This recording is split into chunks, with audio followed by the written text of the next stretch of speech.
Okay. So, తుంటి జాయింట్‌లో ముందు భాగంలో ఉంటే హిప్ జాయింట్ అవుతుంది. హ్మ్. వెనక భాగంలో ఉంటే ఎస్ఐ జాయింట్ అవుతుంది. So, okay. ఎస్ఐ జాయింట్ అనేది ఒక్కటే చోటలో ఉండదు. ముందు నుంచి వెనక లాగా ఉంటుంది. హ్మ్. సో, ఇదొక ఫ్లాట్ బోన్ లాగా ఉంటుంది. హ్మ్. సో, ముందు యాంటీరియర్‌లీ, పోస్టీరియర్ 2 విధంగా చూసుకుంటే జాయింట్ ఫార్మ్ అవుతుంది. ఓకే.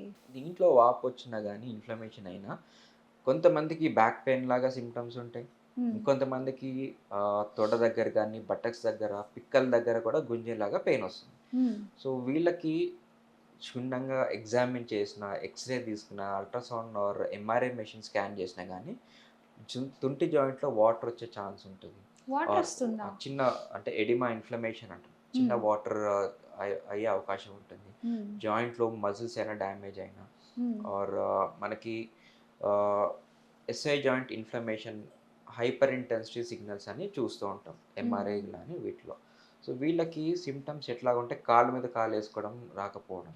హుహు. సో, అఫెక్ట్ అయిన కాలు ఆపోజిట్ నీ పైన కాలేస్తే తుంటి జాయింట్‌లో పెయిన్ రావడం. ఓకే. ఇదొక ప్రత్యేక టెస్ట్ అంటాం. Fibre test. హుహు. ఇది ఒకవేళ బ్యాక్ పెయిన్ ఉన్న వాళ్ళకి ఒకసారి ఇంట్లోనే ఈ టెస్ట్ చేసుకుంటే, వాళ్ళకి ఎస్ఐ జాయింట్ వల్ల పెయిన్ వస్తుందా? ఆర్ నడుములో వచ్చిన మజిల్స్ వల్ల గాని, డిస్క్ బల్జ్ అయ్యే పెయిన్ వస్తుందా? హ్మ్. అది మనకు అర్థమైపోతుంది. సో, ఎఫ్ఏబిఈఆర్ ఫేబర్ టెస్ట్ చేసుకుంటే హ్మ్. వాళ్ళకి సెల్ఫ్ ఎగ్జామినేషన్ అయిపోతుంది.